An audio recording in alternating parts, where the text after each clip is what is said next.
এমন সন্তান দেরে মৌলা, এমন সন্তান দে, কামাই খাওয়ার আশা নাই, মইরা গেলে দোয়া করবে যে। মনে করেন আমি আপনি কবরের যাত্রী হয়ে যাইতেছি, এমন কিছু রেখে গেলাম কিনা যে আমার মৃত্যুর পরে আমার কবরের পারে দাঁড়ায়া বলবে, আল্লাহ তুমি আমার বাপেরে মাফ করে দাও। যদি এই মেহনতটা না করি তাহলে আপনার আমার মতো কপাল পোড়া আর কেউ নাই। এই জন্য আমরা বলি, মেহনত করে যদি কেউ একটা সন্তান রে আলেম বানাইতে পারেন, হাফেজ বানাইতে পারেন, আলেমে দ্বীন বানাইতে পারেন, তাহলে তো এই আলেম সন্তানের জন্য আপনি না, জাতি আল্লাহর জান্নাতে চলে যাবে, একটা জাতি জান্নাতে চলে যাবে।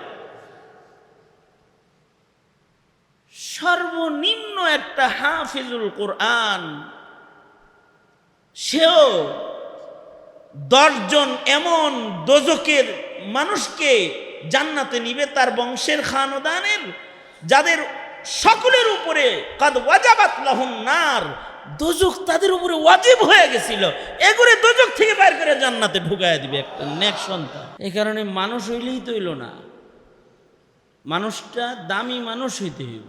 কি মানুষ হইতে হইব? দামি মানুষ, পছন্দের মানুষ, আল্লাহর পছন্দের মানুষ। 2টা চোখ থাকলে আল্লাহর পছন্দের মানুষ হয় না। চোখা একটা নাক আর গোলাপি রঙের ঠোঁট থাকলে আল্লাহর মানুষের পছন্দের মানুষ হয় না। 3.5 হাত লম্বা সুন্দর স্ট্রাকচার হইলেই আল্লাহর পছন্দের হয় না।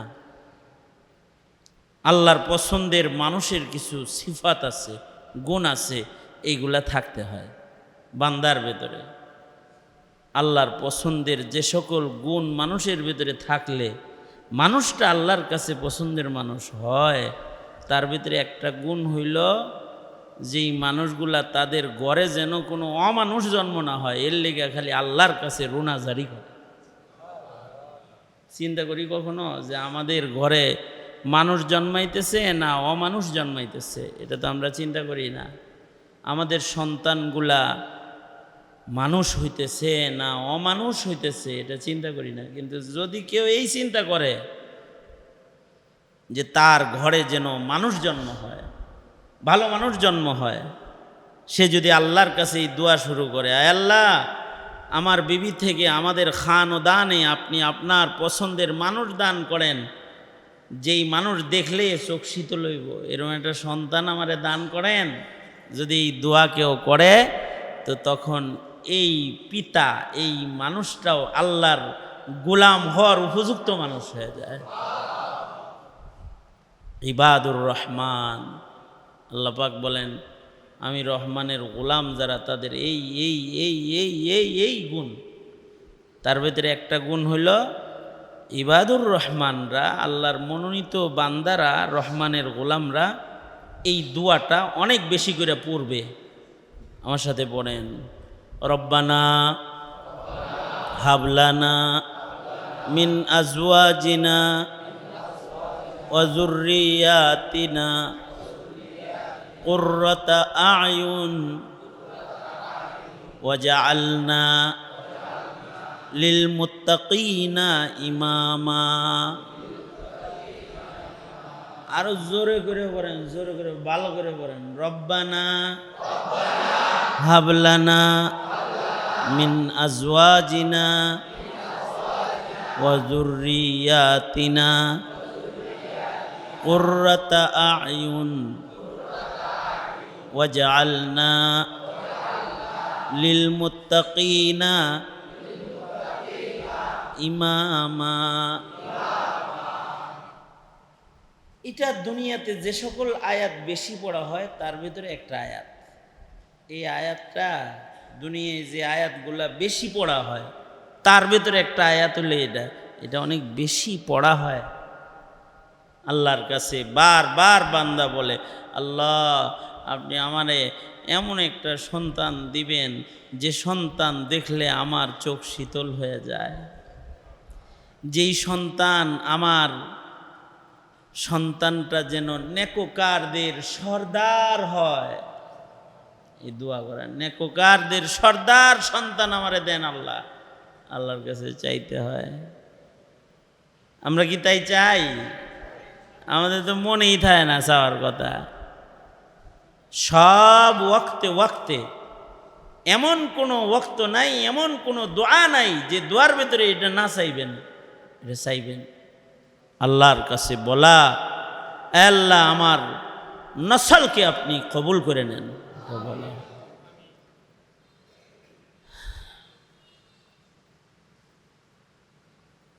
নসল যদি খারাপ হয় তাহলে ওগুলোর নিজের সন্তান হিসেবে গণ্যাও লস।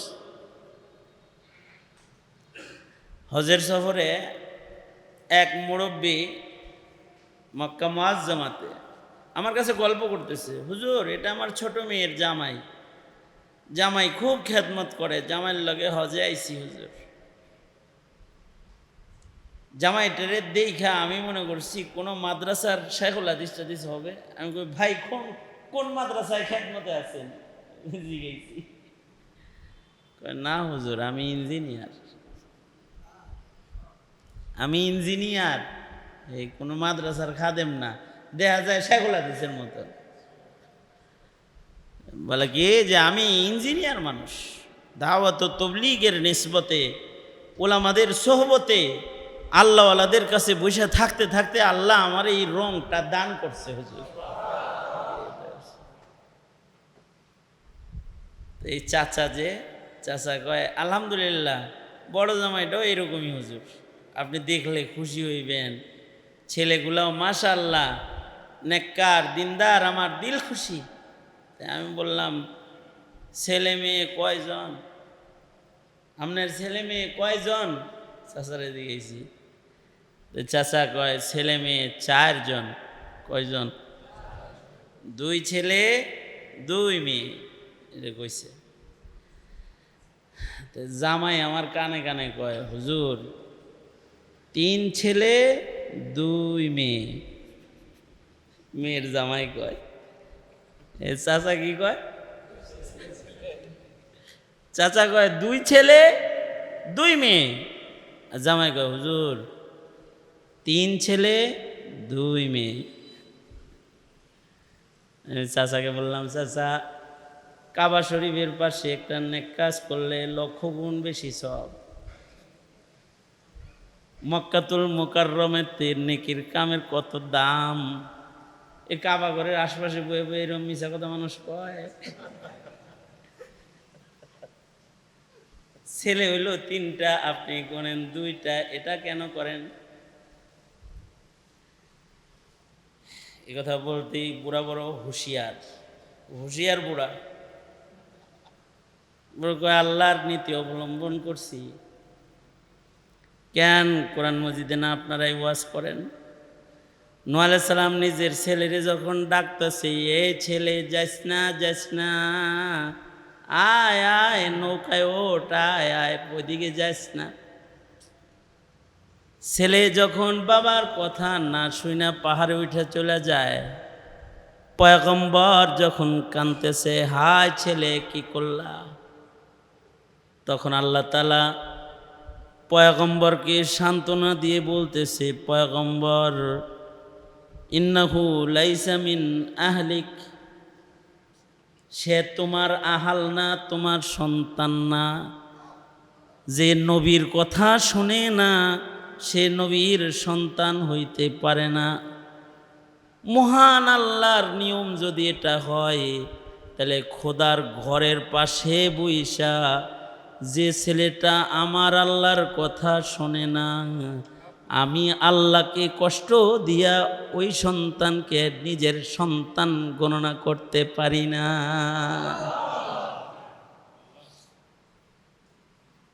এটাও আমার সন্তান না, যেটা আমি বাদ দিতেছি ওটা তো আমার রবের কথা শোনে না।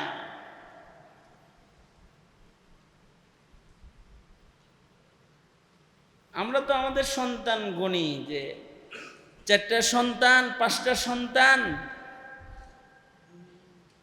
চিন্তা করি কি কখনো যে এই সন্তানটা কি আসলে আমার নাজাতের সন্তান নাকি মুসিবতের সন্তান?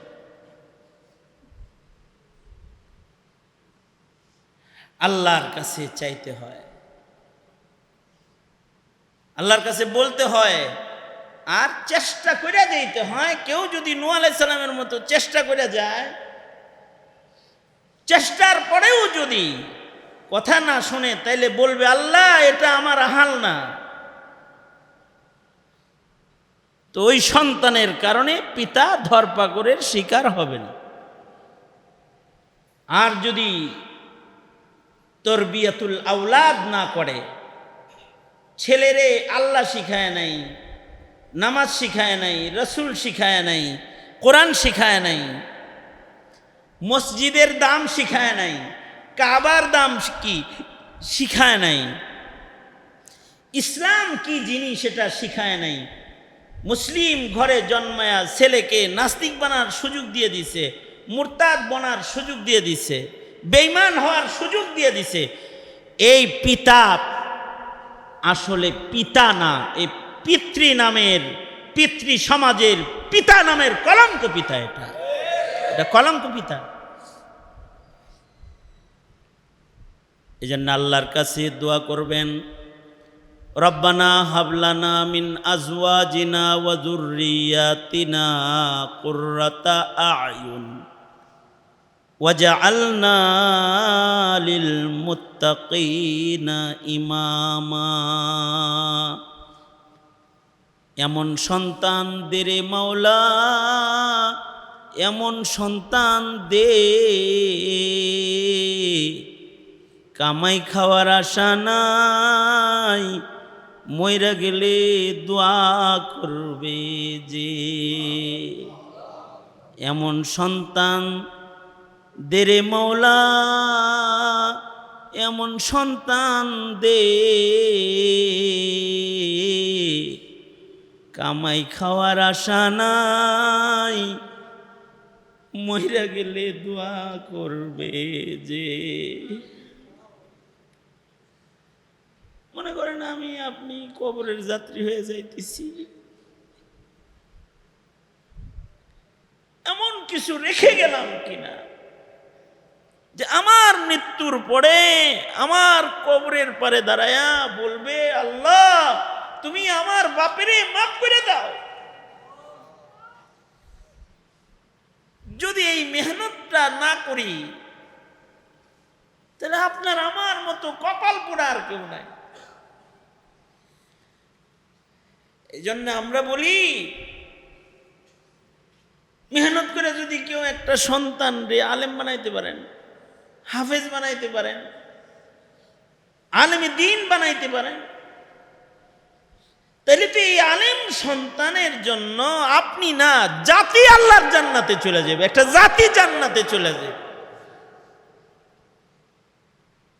সর্বনিম্ন একটা হাফিজুল কোরআন, সেও 10 জন এমন দোজখের মানুষকে জান্নাতে নিবে, তার বংশের খানদানের, যাদের সকলের উপরে কাদ ওয়াজাবাত লাহুম নার, দোজখ তাদের উপরে ওয়াজিব হয়ে গেছিল, এগুলো দোজখ থেকে বাইর করে জান্নাতে ঢুকায় দিবে একটা নেক সন্তান।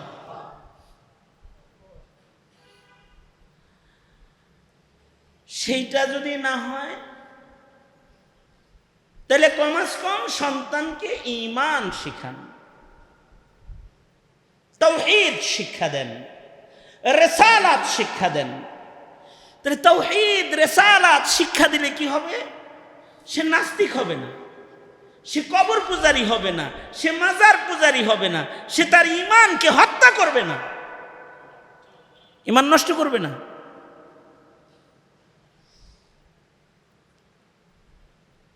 সে কাদিয়ানির সমর্থক হবে না, লাথি মারবে ওই চাকরিতে যে চাকরি করলে ঈমান নষ্ট হয়। নবীর ইজ্জতকে সে কখনো দুর্বল হিসেবে গ্রহণ করবে না, নবীর সম্মানের জন্য চাকরি ছাড়তে রাজি হবে, ব্যবসা ছাড়তে রাজি হবে, ইমানের জন্য জীবন দিতে সে তৈয়ার হয়ে যাবে। জীবন দিব, ইমান দিব না আমি।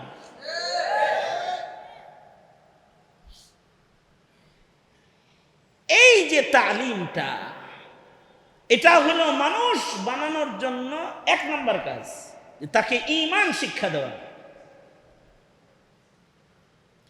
তাকে ইবাদত শিক্ষা দেওয়া, তাকে আল্লাহ পাকের ভয় শিক্ষা দেওয়া।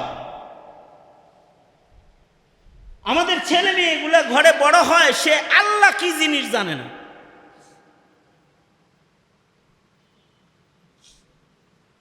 সে ভাত খায়, জানে না ভাত কে খাওয়ায়। সে পানি খায়, জানে না এই পানি কে দেয়।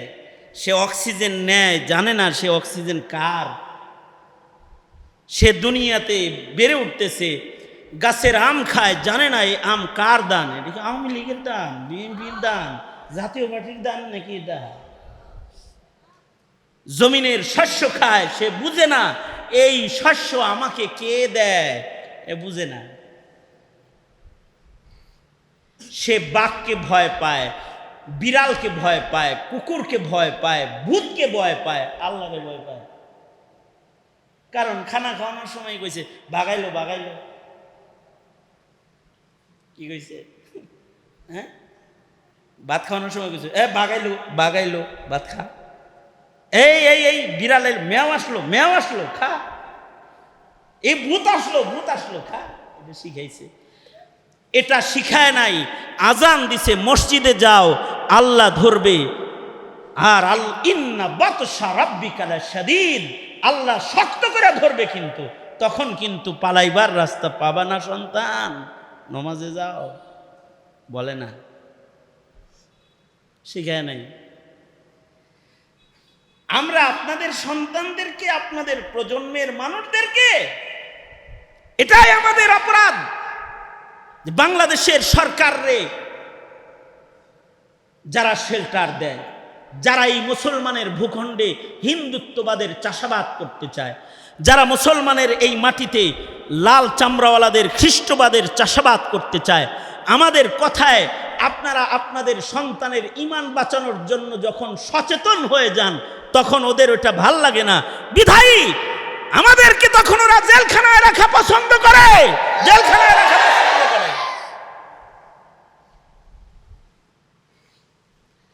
ওলামায়ে উম্মত, উম্মতের ওলামায়ে কেরাম, তাদের দিলের ভেতরে একটা বেদনা আছে, ব্যথা আছে। সেটা হলো মানুষ যেন অমানুষ না হয়, মানুষ যেন অমানুষ না হয়।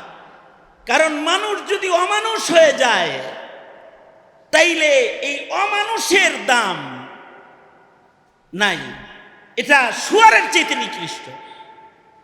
আর যদি মানুষ হয়, তাহলে ও বেলালের মতো কালো হইলেও ও আল্লাহর কাছে উৎকৃষ্ট।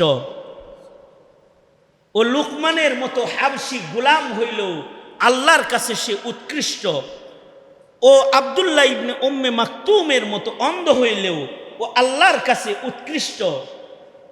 ও মুআজ ইবনে জাবালের মতো হইলেও, মুহাজির কোন সন্তান, দেশ ছেড়ে দেশান্তর হয়ে গেছে, কিন্তু সে দেশান্তর হয়েও তার রবকে ভুলবে না। তো এমন সন্তান, ঈমানওয়ালা সন্তান আল্লাহর কাছে উৎকৃষ্ট। আর আপনি একটা সন্তানকে বিদেশে হিজরত করে পাঠায় দিয়েছেন, আপনি নিজেই অজ্ঞান পাঠায় দিয়ে, কেন সন্তান হারায়া না। এটা আমার শেষ কথা। এক লোক তার সন্তানকে কানাডা পড়াইতে পাঠাইছে, 9 মাসে খরচ হলো 63,000, 63 লাখ। কয় মাসে? 9 মাসে যদি সরকারি পড়াশোনার খরচ হয় 63 লাখ, তাহলে 4 বছরে টোটাল তার খরচ আছে 2.5-3 কোটি টাকা। 3.25 কোটি টাকা খরচ করে ছেলেটাকে পিএইচডি করাচ্ছে। এ কথা বইলে সে কান্না করতেছে, কান্না করতেছে আর বলতেছে, হজরত আগে বুঝি নাই, 5-6 মাস হয়ে গেল আমার ঘুম নাই। কেন ঘুম নাই? ঘুম নাই এই জন্যে তখন তো খেয়াল করি নাই, মনে করছি যে বিদেশে পিএইচডি নিবে, কিন্তু এখন ঘুম নাই। এই জন্যে আমার ঔরসিত মুসলিম জন্ম হওয়া যদি বন্ধ হয়ে যায়, কারণ সে যদি কোনো আহলে কিতাবের প্রেমে পড়ে যায়, তাহলে তো আমার খানদান নষ্ট হয়ে যাবে, নসল নষ্ট হয়ে যাবে। এখানে আমার ঘুম নাই হুজুর। 3 কোটি টাকা খরচ করে ডক্টরেট ডিগ্রি অর্জন করায় নিজের নসলের ভেতরে খ্রিস্টান সন্তান জন্মের মেশিন চালু করে ফেলেছে। লাভ হলো কি?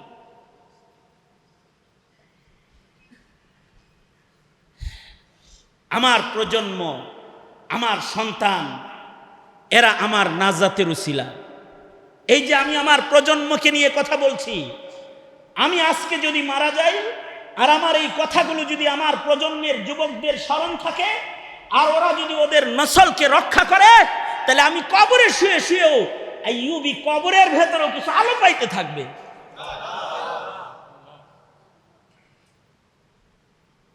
এইটাই ইসলাম।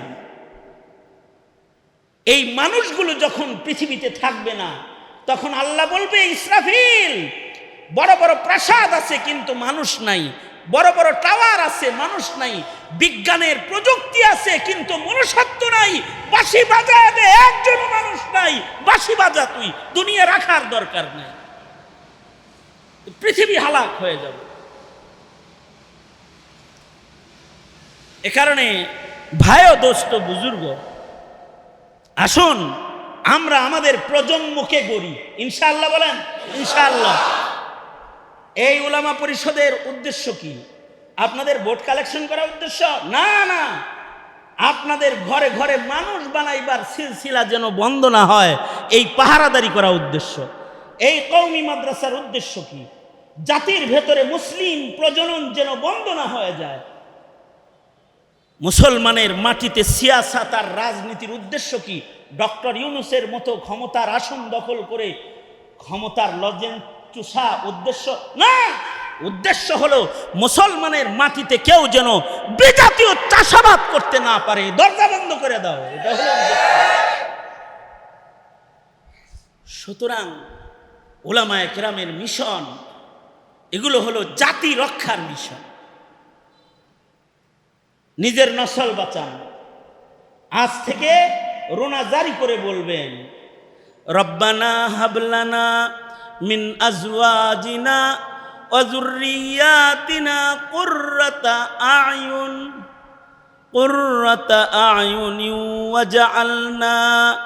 ওয়াজআলনা লিল মুত্তাকিনা ইমামা। হাসিনা সর্বনাশ করে দিয়ে গেছে, ধর্ম শিক্ষাকে ঐচ্ছিক শিক্ষা বানায় দিয়ে গেছে। ধর্ম শিক্ষা পাঠগুলোকে সংকুচিত করে অথবা কেটে ছেটে বের করে এর ভেতরে কুফরি শিক্ষা মতবাদ ঢুকায় দিয়ে গেছে। আর নতুন বর্তমান অন্তর্বর্তীকালীন সরকার তিনি হলো হাসিনার পূজার গান শিখানোর আয়োজন স্কুলে স্কুলে গানের শিক্ষক নিয়োগের মাধ্যমে করার পরিকল্পনা করে যাচ্ছে। ভোট দিয়ে শয়তান আরো কিছু আনেন, যারা এক শয়তান পিছনের শয়তানের সহযোগী হবে। এই দেশে কেউ যদি রাজনীতি করতে চায় তো মুসলমানিত্ব রক্ষার রাজনীতি করবে, তাহলে তাকে সাধুবাদ, অন্যথায় হাসিনার মতো বিদেশ পাঠিয়ে দেওয়া হবে। মুসলমানের দেশে তার জায়গা নাই, মুসলমানের দেশে তার জায়গা নাই, হতে পারে না এটা। এই উলামায়ে উম্মতের গায়ে রক্ত থাকতে হবে না, রক্ত থাকতে হবে না, ইনশাআল্লাহ বলেন। আল্লাহ বুঝার তৌফিক দান করে। আজ থেকে ছেলেদেরকে মেয়েদেরকে তরবিয়ত করবেন তো ইনশাআল্লাহ, ইনশাআল্লাহ করবেন তো। সবাই ইস্তিগফার পড়েন, আস্তাগফিরুল্লাহ রাব্বি মিন কুল্লি যামবি ওয়া আতুবু ইলাইহি লা হাওলা ওয়ালা কুওয়াতা ইল্লা বিল্লাহিল আলিয়্যিল আযীম। আস্তাগফিরুল্লাহাল্লাযী লা ইলাহা ইল্লা হুয়াল হাইয়ুল কাইয়্যুম ওয়া আতুবু ইলাইহি। এজন্য দামি মানুষ মানুষ যেহেতু শ্রেষ্ঠ সম্পদ, দামি মানুষ যেই বংশে জন্মগ্রহণ করে ওই বংশটাও শ্রেষ্ঠ বংশ। এ কারণে কোরআনে কারীমের ভেতরে শ্রেষ্ঠ বরকতি বংশের নামে সূরা আছে, সূরা আলে ইমরান। দামি মানুষ যে মানুষের পেট থেকে বাইর হয় এই মানুষটাও শ্রেষ্ঠ, ইসলামে তার মূল্য আছে। এ কারণে কোরআনে কারীমে আলাদা সূরা আছে, সূরা মারইয়াম। হযরত মরিয়মের পেট থেকে আল্লাহ তাআলা পৃথিবীর একজন অলৌকিক দামি মানুষকে পৃথিবীতে আনছেন। দামি মানুষ গঠন করার জন্য যেই পিতারা ভূমিকা পালন করে সেই পিতারাও আল্লাহর কাছে দামি। এ কারণেই কোরআনে কারীমে একটা সূরা আছে, সূরা লুকমান। সারা দুনিয়ার সব পিতাদেরকে তরবিয়াতুল আওলাদ শিক্ষা দেওয়ার জন্য আল্লাহ তাআলা সূরা লুকমান কিয়ামত পর্যন্তের জন্য কোরআন শরীফে দান করছেন। মানুষ যেন নষ্ট না হয়, মানুষগুলা যেন দামি হয়, মানুষ যেন পৃথিবী আবাদকারী হয়, পৃথিবীকে বরবাদকারী না হয়। এজন্য আল্লাহ তাআলা আল্লাহর মনোনীত মানুষ দুনিয়াতে নবীদেরকে পাঠাইছেন। নবীরা আল্লাহর পছন্দের মানুষ। নবীদের দেখে দেখে অন্যান্য মানুষগুলা দামি মানুষ হবে। মানুষটা যদি দামি হয় তাহলে এমন মানুষের দাম আল্লাহর কাছে সবচেয়ে বেশি, কাবার চাইতেও বেশি। আল্লাহর কাছে ওই মানুষটার মূল্য জান্নাতের চাইতেও বেশি। আল্লাহ পাক দামি মানুষকে নিজের বন্ধু বানায় আল্লাহর জান্নাতে রাখবেন। আর যদি মানুষ খারাপ হয়, খারাপ মানুষ আল্লাহর কাছে এত নিকৃষ্ট, উলাইকা কাল আনআমি বাল হুম আদাল। আল্লাহর কাছে নাজাসুল আইন যে সকল চতুষ্পদ জন্তু আছে, যেমন শূকর, নাজাসুল আইন, পায়খানা হাতে লাগলে যেমন হাত নাপাক হয়ে যায়, কুকুর শূকর নাজাসুল আইন, শুয়োরের সাথে হাত লাগলেও হাত নাপাক হয়ে যায়। এই হাত নাপাক হওয়া চতুষ্পদ জন্তুর চাইতেও যেই মানুষটা অমানুষ, যে মানুষের ভেতরে আল্লাহর পছন্দের গুণ খুঁজে পাওয়া যায় না, সেই মানুষটা আল্লাহর কাছে ওই শুয়োরের চাইতে নিকৃষ্ট। বালহুম আদাল। আল্লাহ পাক সব মানুষকে পছন্দ করেন না, তবে কেউ যদি আল্লাহর পছন্দের মানুষ হয়ে যায়,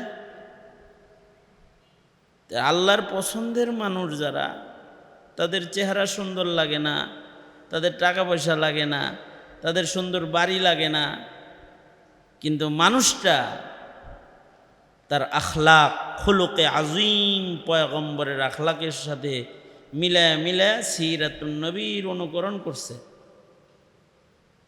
তার আখলাক, পয়গম্বরের ভেতরে যে উত্তম চরিত্র আল্লাহ দান করছেন, লাকাদ কানা লাকুম ফি রাসূলিল্লাহি উসওয়াতুন হাসানা। এই উসওয়ায়ে হাসানা যদি কোনো কালো মানুষের ভেতরে পাওয়া যায়, গরিব মানুষের ভেতরেও যদি পাওয়া যায়, তো এই মানুষটার মূল্য আল্লাহর কাছে অনেক বেশি। যে আল্লাহর কাছে এর দাম কাবার চাইতেও বেশি, আল্লাহর কাছে তার দাম আল্লাহর জান্নাতের চাইতেও বেশি। মানুষটার মূল্য বেশি আল্লাহর কাছে। আলহামদুলিল্লাহ রাব্বিল আলামিন, রব্বানা আতিনা ফিদ দুনিয়া হাসানাতাও ওয়া ফিল আখিরাতি হাসানাহ ওয়া কিনা আযাবান নার। রব্বুল আলামিন ইসলাহি ইজতিমা, ইয়া আল্লাহ অত্র মসজিদের খতিব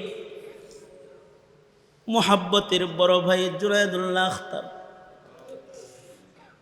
রব্বুল আলামিন ডানে বামে যত উলামা হযরতরা বসে রয়েছে হৃদয়ের বন্ধনে আমরা আবদ্ধ। রব্বুল আলামিন সকলে মিলে তোমার দরবারে তোমার ঘর মসজিদ থেকে ভিক্ষুকের মতন কাঙ্গালের মতন দুইটা হাত বাড়িয়ে দিয়েছে। ময়দানে মাহশরে আমাদের নসল দিয়া আমাদেরকে বেইজ্জত করো না আল্লাহ। রব্বুল আলামিন প্রজন্মের সন্তানদেরকে সুসন্তান বানায় দাও, হার কিসমের পেরেশানি দূর করে দাও। কিয়ামত পর্যন্ত আমাদের খানদানের ভেতরে আলেমে রব্বানি হক্কানি পাঠায় দাও আল্লাহ। জীবনের এমন কোনো মোনাজাত বাদ নাই হাত তুললে হারিয়ে যাওয়া পিতার চেহারাটা চোখের সামনে ভেসে ওঠে। রব্বুল আলামিন এমন যারা বাপ হারায় ফেলেছে, যাদের মা নাই, যাদের বাবা নাই, তাদের মা বাবার কবরগুলা জান্নাতের বাগান বানায় দাও আল্লাহ। রব্বির হামহুমা কামা রব্বায়ানা সিগারা। রব্বুল আলামিন যাদের মা বাবা আছে খেদমত করার তৌফিক দাও। রব্বুল আলামিন পৃথিবীর নিকৃষ্ট জালেম ইসরায়েলকে ধ্বংস করে দাও। ফিলিস্তিনের মজলুম ভাই বোনদের জন্য মদত পাঠায় দাও আল্লাহ। হরকারে খায়েরগুলোকে কবুল করে দাও। ঘরের অসুস্থ রোগীদের সুস্থ করে দাও। আমাদের সন্তানগুলোকে আমাদের চোখের শীতলতা বানায় দাও। রব্বানা হাব লানা মিন আজওয়াজিনা ওয়া যুররিয়াতিনা কুররাতা আ'য়ুন ওয়াজআলনা লিল মুত্তাকিনা ইমামা। এমন সন্তান দে মাওলা, এমন সন্তান দে কামাই খাওয়ার আশা নাই, মইরা গেলে দোয়া করবে যে। রব্বুল আলামিন জানি না কোন দোকানের কাফন রেডি হয়ে গেছে, কোন সপের বাসনা জানি পেকে গেছে, কখন জানি মসজিদের কোনার পালকি দুয়ারে দাঁড়ায় যায়। ওগো আল্লাহ, কবরের পালকি পাঠানোর আগে কামিল মুমিনের দপ্তরে আমাদের নাম তুমি উঠায়া দিও আল্লাহ। যত কল্যাণ মঙ্গল সব দান করো ইয়া আল্লাহ। শফিকুর রহমান সাহেব সহকারে ইয়া আল্লাহ যত উলামা হযরতরা এখানে উপস্থিত রয়েছেন, রব্বুল আলামিন সকলকে কবুল মঞ্জুর করে নাও আল্লাহ। সকলের মাদ্রাসাগুলোকে কবুল করে নাও ইয়া আল্লাহ। সকলের মেহনতগুলোকে নাজাতের জন্য শিলা বানায় দাও আল্লাহ।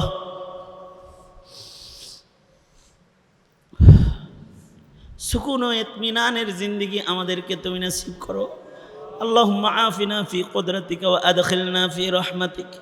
সুবহানা রাব্বিকা রাব্বিল ইজ্জাতি আম্মা ইয়াসিফুন ওয়া সালামুন আলাল মুরসালিন walhamdulillahi rabbil alamin. Assalamu alaikum warahmatullahi wabarakatuh.